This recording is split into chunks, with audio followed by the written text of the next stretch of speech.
semana empezamos a mirar la regla de oro. Creo que antier ayer y hoy estamos hablando de esa regla de oro, que es importantísimo que nosotros entendamos el propósito y la mente del Señor eh, con nosotros, ¿cierto? Todo lo que los demás, querramos que los demás que nos hagan a nosotros, de esa manera tenemos que hacer nosotros con ellos. Muy bien. Y entonces, hablando de esa parte que está en el versículo 12, que dice: así que todas las cosas que queréis que los hombres hagan con vosotros, así también haced vosotros con ellos. Y dice: porque esta es la ley y los profetas. Aquí nada más y nada menos nos está hablando la palabra del Señor de la forma como nosotros deberíamos de actuar y cómo Dios ve esa parte de actuar frente a, ¿cierto? Todo lo que queremos que los hombres hagan con nosotros, debemos de hacer nosotros con ellos. Es una regla y es conocida como la regla de oro. Este texto de Mateo 12 pareciera que es en lo que podríamos enmarcar todo el Sermón del Monte. Y no solamente el Sermón del Monte, porque dice la ley y los profetas. Entonces, es captar el propósito de Dios que dio a través de los profetas y que era el propósito de la ley. La ley en sí no era mala, porque algunos yo escucho mucho hablar que no, que es que la ley de Moisés, que bajo la ley, y se hablan cosas malas de la ley. La ley la dio Dios al pueblo de Israel con un propósito. Y durante ese lapso de tiempo, ellos verían de una u otra manera la misericordia de Dios ahí obrando en ellos. En el antiguo pacto, ellos vivían bajo esas enseñanzas. Muy bien. Pero, lastimosamente, el pueblo de Israel, en la esencia, no captaron la idea que Dios quería a través, entonces, de la ley de Moisés. Y nosotros, entonces, tenemos que entender qué cosas van a afectar nuestra relación con Dios. Y una de las cosas que van a afectar nuestra relación con Dios es la forma en que nosotros nos relacionamos con otros. Una buena pregunta que en la vida diaria nos debemos de hacer es: ¿cómo quisiera yo que las demás personas me trataran en momentos difíciles? Preguntas muchas. Por ejemplo, algunos de nosotros podemos pensar: ¿será que nosotros nunca fallamos? ¿Será que nosotros nunca cometemos errores? Porque a veces a quienes cometen errores les caemos encima, no dándonos cuenta que después nosotros seremos los que vamos a cometer errores frente a estas cosas, ¿cierto? Entonces aquí nos habla de una enseñanza práctica donde se habla acerca de los problemas que se presentan en el hogar, que se presentan en la iglesia y que se presentan en toda relación humana. En Mateo 22:39 estamos viendo que todo el mensaje del Señor a través del Evangelio se va a ir viendo, y estas enseñanzas del reino se resumen es como el resumen de todas las enseñanzas que vamos a ver en los Evangelios y en las cartas, tanto las paulinas como las cartas generales. Y en el capítulo 22, verso 39, la escritura dice, hablando de los mandamientos: el primer mandamiento es amar al Señor con todo tu corazón, con todas tus fuerzas y con toda su alma. Y el segundo mandamiento es amar al prójimo de la misma manera que me amo yo. Ya vimos en, en la oración del Padre Nuestro, en donde es tan importante y se vuelve tan especial el aprender a perdonar. Perdóname de la misma manera que yo perdono a los que han hecho cosas contra mí. Qué error. Nosotros a veces no hemos aprendido a perdonar a otras personas y ya estamos nosotros en ese sentido. Mateo 6:12, recuerda: perdónanos, perdona mis deudas, como nosotros también perdonamos a nuestros deudores.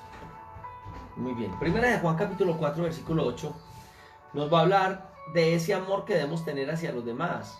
Y dice, el que no ama no ha conocido a Dios, porque Dios es amor. Y el versículo 1 de Juan 4:20 dice, el que no ama a su hermano a quien ha visto, ¿cómo puede amar a Dios a quien ha visto? El que ama a Dios, también ame a su hermano. Y es tremendo. A veces tenemos una posición de desprecio a otras personas, medimos las personas.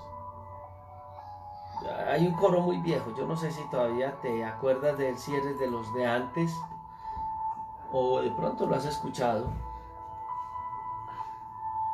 el que decía, amémonos de corazón, no de labios ni de oído. En otros dicen, amémonos de corazón, no de labios fingidos, algo así, ¿cierto? Y decía más adelante, ¿cómo puedes tú orar enojado con tu hermano? Dios no escucha la oración si no te has reconciliado. ¡Ah, qué bonito ese coro! Lo cantábamos todos. La pregunta, ¿y cuánto lo aplicábamos? Tremendo. Y eso lo dice, es un inspirado, que el que cantó ese coro se inspiró en Primera de Juan 4:20, ¿cierto? Si no amo a mi hermano, ¿a quien veo? ¿Cómo amo a Dios a quien yo no he visto? Importante, importante. Todas estas enseñanzas de las escrituras, esta regla de oro, nos hace meditar y pensar en dónde nosotros nos podemos ubicar en el día de hoy. Dorita está diciendo, Dios lo bendiga, si cometéis muchos errores mientras estemos en este mundo inmortal. Sí, cometéis muchos errores cometemos muchos errores al estar en este cuerpo mortal. Sí, los seres humanos siempre van a necesitar de la gracia de Dios. Si nos sostenemos hoy, si hoy estamos de pie, no es porque nosotros seamos lo mejor, sino porque nosotros tenemos a un Dios que es lo mejor. Y la gracia de Dios siempre nos va a cubrir. Es por gracia, hermanos, es la gracia de Dios. No es otra forma que nosotros tenemos. En el capítulo 7, verso 13 y 14, ya nos va a hablar acerca de algo que le han llamado los dos caminos. O el contraste, yo le llamaría más bien el contraste de los caminos. Dos caminos, dos destinos. Y dice, entrad por la puerta estrecha porque ancha es la puerta y espacioso el camino que lleva a la perdición, y muchos son los que entran por ella. Porque estrecha es la puerta y angosto el camino que lleva a la vida, y pocos son los que la hallan. Hay un texto similar y lo vamos a mirar en Lucas capítulo 13, el verso 23. Lucas capítulo 13, verso 23. Y dice, alguien le dijo, Señor, son pocos los que se salvan. Y él les dice, esforzaos a entrar por la puerta angosta, porque os digo que muchos procurarán entrar y no podrán. La pregunta, ¿son pocos los que se salvan?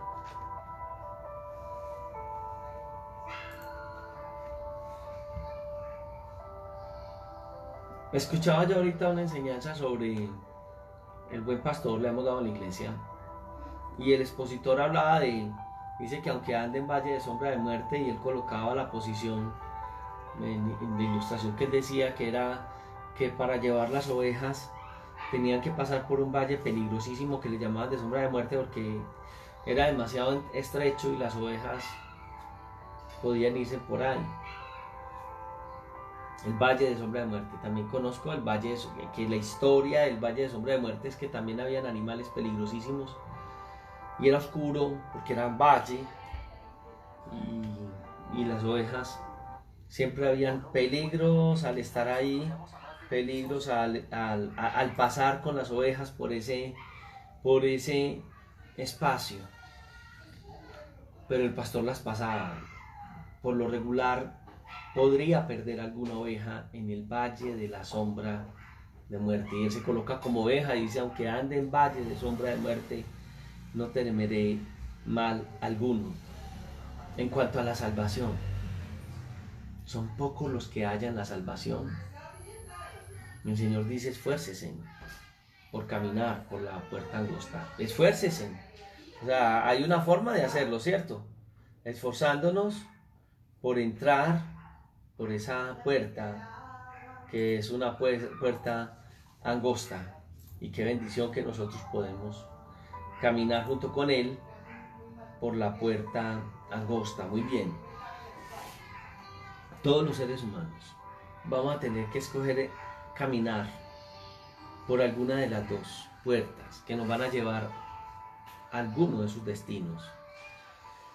Todos nosotros en el camino de la vida vamos a tener un momento de tomar una decisión, de escoger por qué puerta vamos a transitar. En el capítulo 30 del libro de Deuteronomio, en el versículo 15 a 19, va a decirnos, mira, yo te he puesto delante de ti hoy la vida y el bien, la muerte y el mal. He puesto delante de la vida y la muerte, la bendición y la maldición. Y Dios dice, escoge pues la vida para que vivas tú y tu descendencia. Cuando Jesús hablando con ellos, está hablando en este sermón del monte y está mostrando esa puerta angosta, no podríamos nosotros hoy desconectarnos de Isaías capítulo 38, 35, 8, cuando él profetizando acerca de el Mesías prometido. Isaías 35, 8, quiero que vayas conmigo a él. Isaías 35, 8.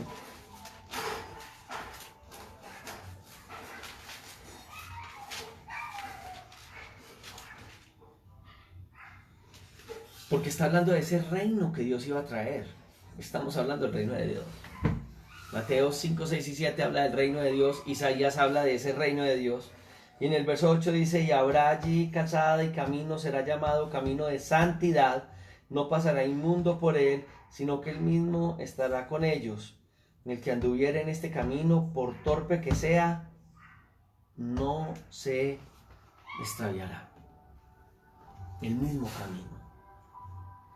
La única diferencia es que en el Salmo David decía, aunque ande en valle de sombra de muerte, tú estarás conmigo.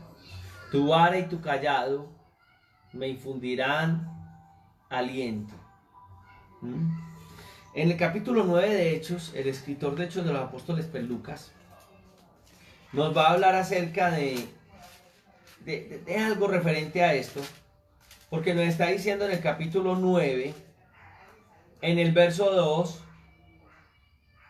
y le pidió cartas para las sinagogas de Damasco. Bueno, está hablando acerca de Pablo cuando pide cartas para perseguir a los hermanos del Señor, o sea, para perseguirlos, y ellos iban en el camino del Evangelio. En el capítulo 18, versículo 26 de este mismo libro de Hechos de los Apóstoles, la escritura está diciendo, y comenzó a hablar con denuedo, está hablando de en el tercer viaje misionero del apóstol Pablo.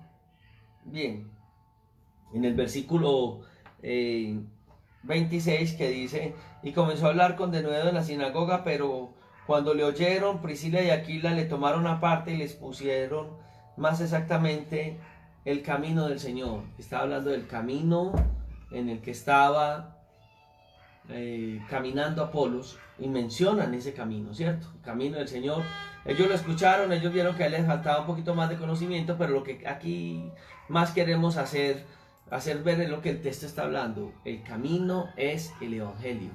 El camino es Cristo. En el capítulo 19, 9 dice, pero endureciéndose algunos y no creyeron, maldiciendo el camino delante de la multitud, se apartó Pablo de ellos y separó a los discípulos, discutiendo cada día en la escuela de uno llamado Tirano. O sea que aquí estaba hablando sencillamente de que ellos estando en el camino, Dios les empezó a orientar y a guiar por este precioso camino. Hay dos puertas, hay dos caminos. Entra por la puerta estrecha, porque ancha es la puerta y espacioso el camino que lleva a la perdición. Hay una puerta angosta, una puerta ancha, un camino de salvación, un camino de perdición. Entonces una pregunta que a uno le surge cuando está leyendo este texto bíblico es, bueno, Señor, ¿cuál será la puerta estrecha que también representa el camino angosto, cierto? Sencillamente el término estrecho y angosto de la puerta y del camino va a hablarnos de dificultad. Ser discípulos de Cristo es ir por un camino que no es fácil. Cuando en las Sagradas Escrituras el Señor habla de las riquezas, ¿cierto? Él dice que es más fácil que entre un camello por el ojo de la aguja. Bueno, la gente pensaba que era que el camello se metiera por una agujita, y escuché a muchos decir, es que ¿cómo vamos a meter un camello por el ojo de una aguja? No es por el ojo de una aguja. Recuerda que para una buena interpretación de la Biblia hay que meternos a la mente de ellos. La aguja en el tiempo de Cristo era una puerta para entrar a Jerusalén. Esas paredes eran amuralladas. Entonces la ciudad, cuando se cerraba toda, las puertas grandes no podían abrirse porque de pronto se les cabía un ejército por ahí. Entonces, ¿por dónde entraba la puerta? Todo comerciante, toda persona tenía que entrar por una puerta pequeña que le llamaban la puerta de la aguja. Por la puerta de la aguja pasaban las personas. Era una puertica, pasaban todos. Pero cuando alguien traía un camello y ese camello estaba cargado, eso sí era un camello, pasar un camello por la puerta de la aguja. ¿Por qué? Porque primero que todo lo que el camello trajera encima había que quitárselo. Y aún así, el camello iba pasando y prácticamente el camello tenía que doblar sus rodillas y pasar inclinado, casi que comiendo tierra. Entonces decía, es más fácil pasar un camello por el ojo de la aguja. Pasaba, sí pasaba, pero había que quitarle el peso, había que humillarlo para pasar por el ojo de la aguja.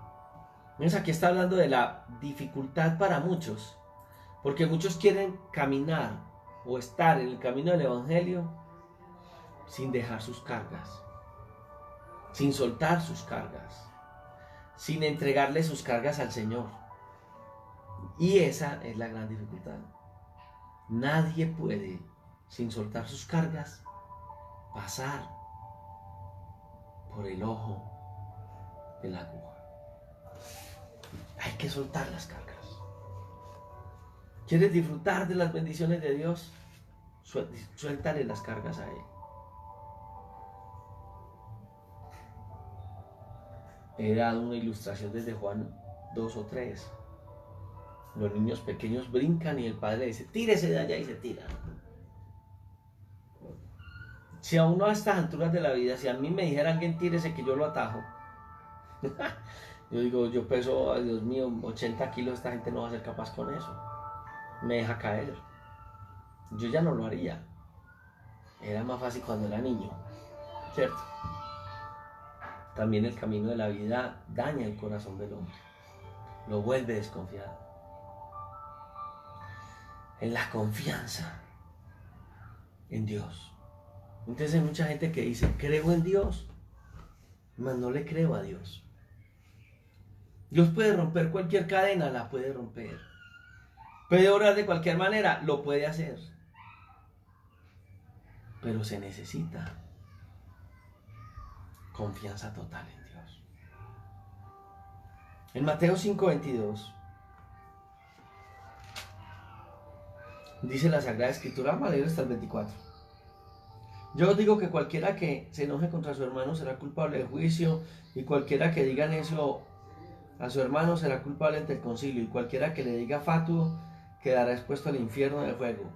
Por tanto, si traes tu ofrenda al altar y te acuerdas de que tu hermano tiene algo contra ti, deja tu ofrenda delante del altar, reconcíliate primero con tu hermano y entonces ven y trae la ofrenda al altar.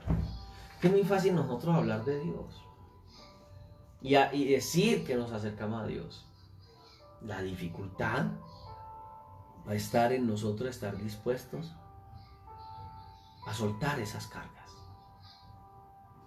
a soltar esas dificultades.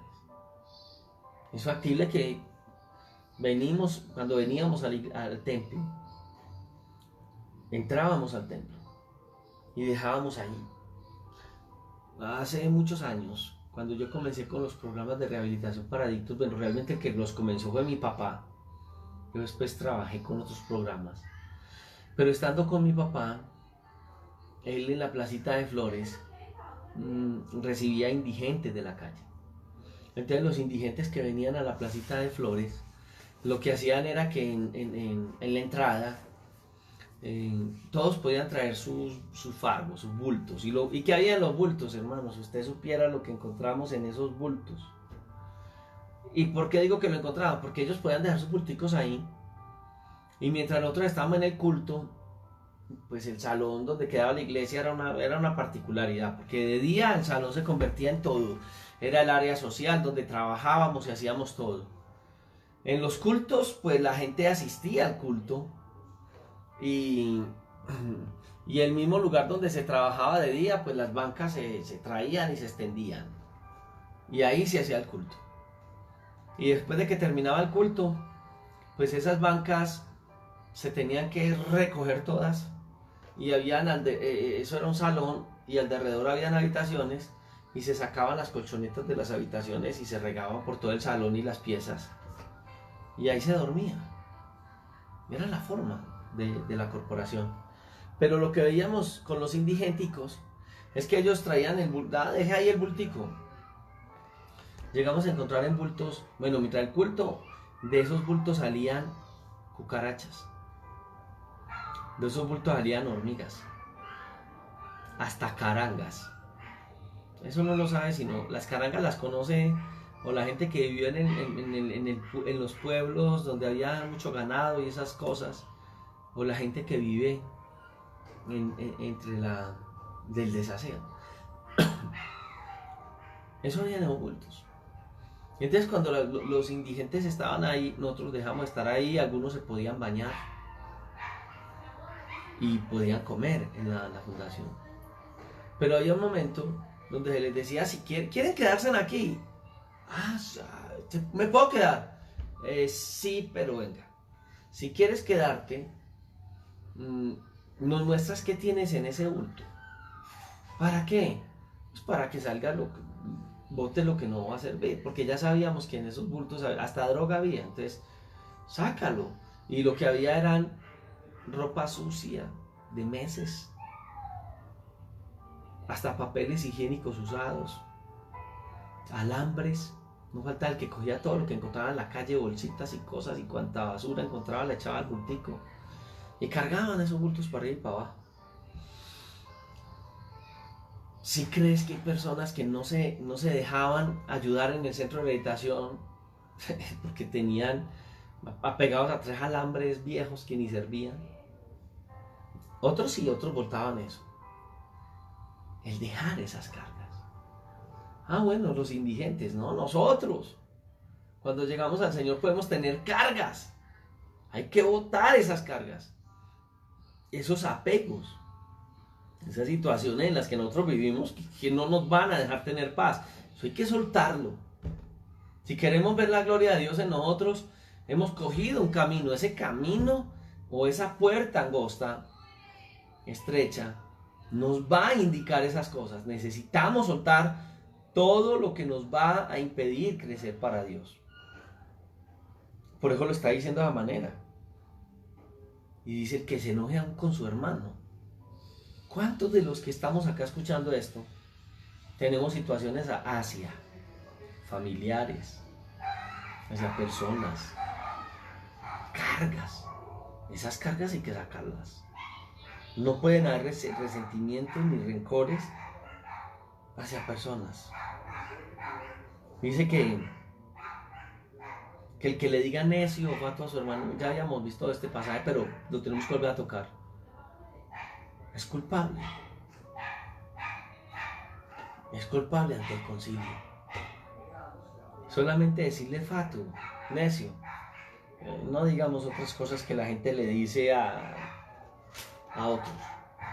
Yo he escuchado que le dicen maleado, hijo del diablo, que no hay que... Pobres maldicientes. La Biblia dice que los maldicientes no entrarán al reino de los cielos. Porque cantan 3 himnos y creen que ya están en el reino de los cielos. No hay que amar al mundo. No es fácil. Para una persona que fue criada en el odio. Hay gente que cree que son los únicos salvos. Hay fariseísmo. Hay mucha gente que quiere seguir al Señor. En el verso 28 dice que cualquiera que mira a una persona para codiciarla ya adulteró con ella. En la ley de Moisés se decía la fornicación o el adulterio era físico. En el Nuevo Testamento el Señor Jesús nos enseña que los pensamientos. Y alguien dirá, hermano, pues que todo el mundo tiene malos pensamientos. No crean. Venimos de una vida de malos pensamientos. Sí. Pero la mente nuestra es renovada cada día a la mente de Cristo.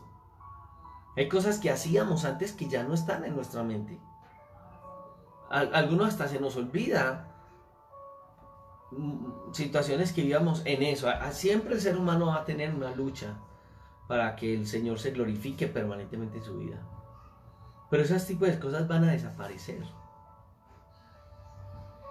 Todo va a cambiar en nosotros, hasta la manera de hablar va a cambiar.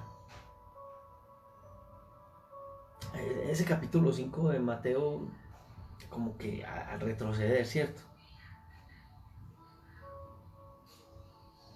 Es tremendo. ¿Se acuerda del joven rico? ¿Qué cosa buena hay que hacer para heredar la vida eterna? Sencillo. Soltar todo lo que tienes. Caminar por la puerta angosta. Este joven rico se fue muy triste. ¿Por qué el joven rico se fue triste? Porque tenía muchas riquezas. Tenía su carga, su vida, en cosas que no iban a bendecir sus vidas. Sucede en la vida del ser humano. Hay cosas que atan nuestra vida. Y hay gente que no está dispuesta a morir en eso. No es venir a una iglesia. Bueno, ya a través de estos medios y estando encerrados, no es prender las redes sociales y escuchar un mensaje de la palabra. Es estar dispuesto a que la palabra impregne nuestro corazón y querer dejar las cargas en las manos del Señor. En Mateo 10:34, cuando Jesús hablaba acerca del mensaje del Evangelio, él dice: no penséis que he venido a traer paz a la tierra, no he venido para traer paz, sino espada. Porque he venido para poner en disensión al hombre contra el padre, a la hija contra la madre, a la nuera contra la suegra, y los enemigos del hombre serán los de su casa, y el que ama a padre o madre más que a mí no es digno de mí, y el que ama a hijo o a hija más que a mí no es digno de mí. ¿Qué enseña Jesús ahí? No te despreciemos la familia. Y el Señor vino que nosotros veníamos a hacer guerra. Somos pacificadores. Entonces, pastor, ¿qué quiere decir eso? Que lastimosamente nosotros tenemos una lucha. Somos los hijos de la luz. Y vivimos en un mundo donde hay muchos hijos de las tinieblas. Hay más hijos de las tinieblas que de la luz. ¿Cómo nos mirarán a nosotros los hijos de las tinieblas? Como adversarios. Cuando la Biblia dice que si tu enemigo, pero nosotros los creyentes no tenemos enemigos. Pero hay gente que por ser creyentes nos ve como enemigos. Sin embargo, si alguno de ellos tuviera necesidad y pudiéramos ayudarle en su necesidad, deberíamos ayudarle en su necesidad.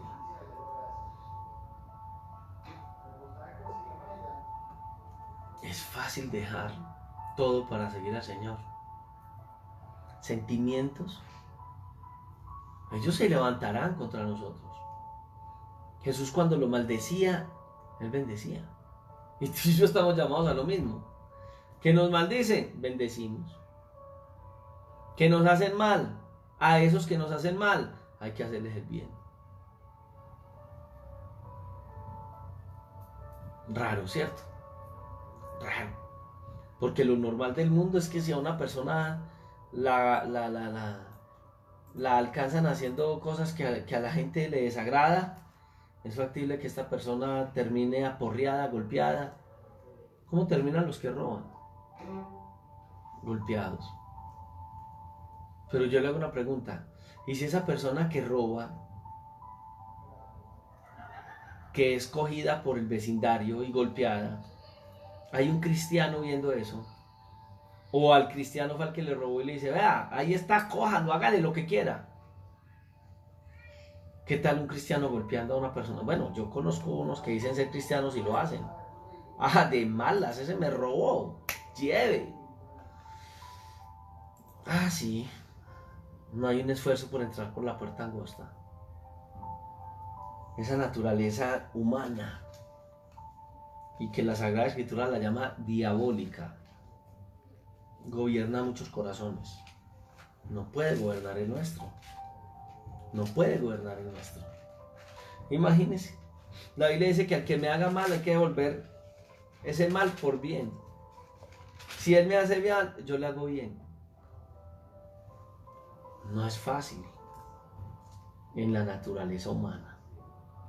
Pero si la naturaleza humana ha sido transformada por la de Cristo, sí es fácil. El amor cubre multitud de fallas. Lucas 13:23. Cuando Jesús les estaba enseñando rumbo a Jerusalén,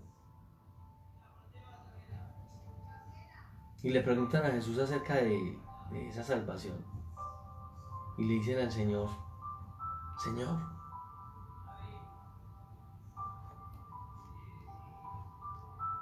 ¿quiénes son los que se salvan?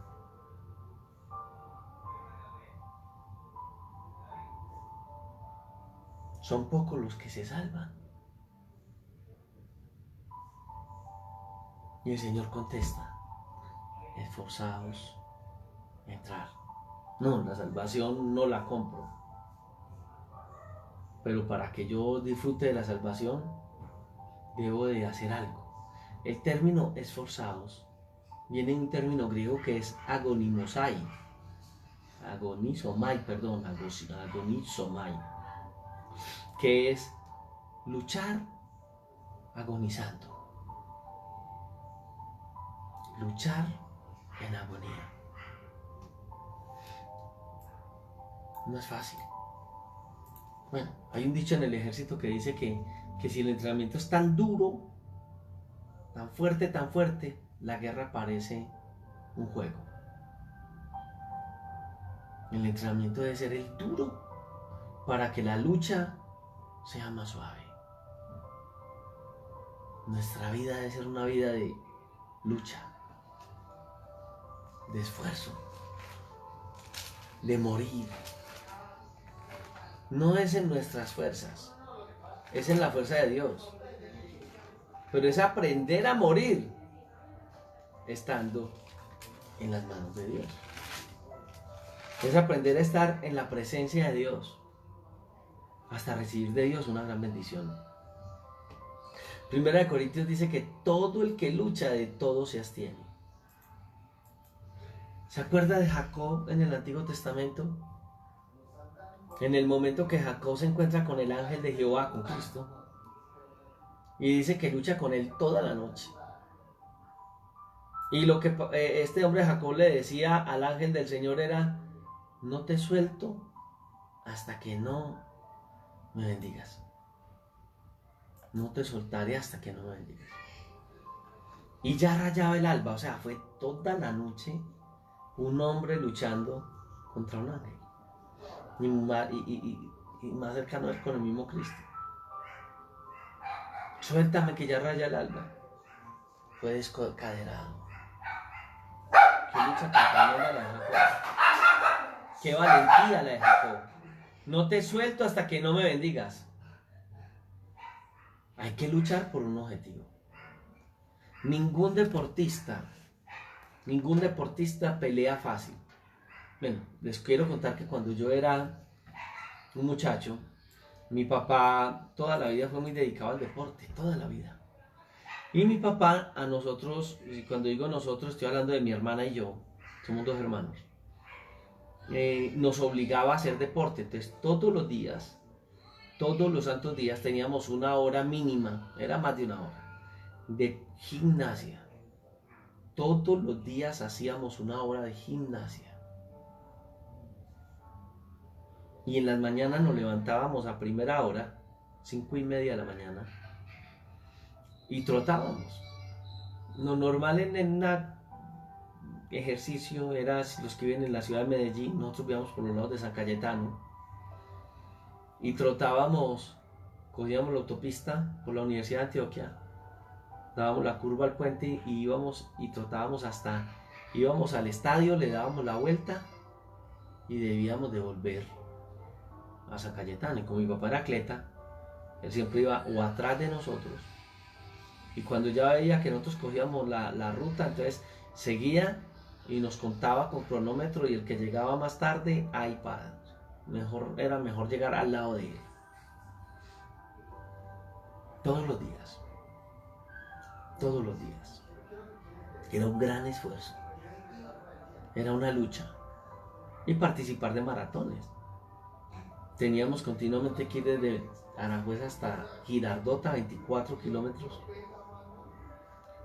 como parte de nuestro entrenamiento como hijos de una persona que nos obligaba al deporte. Maratones, el maratón de la raza, maratones, varios maratones. Siempre estábamos ahí presentes en los maratones. ¡Qué lucha! Y cuando trotábamos, sucedía algo. Bueno, antes, en el proceso de entrenamiento, nosotros al kilómetro, a la velocidad, porque teníamos una forma, es un ritmo continuo, constante, no a la carrera.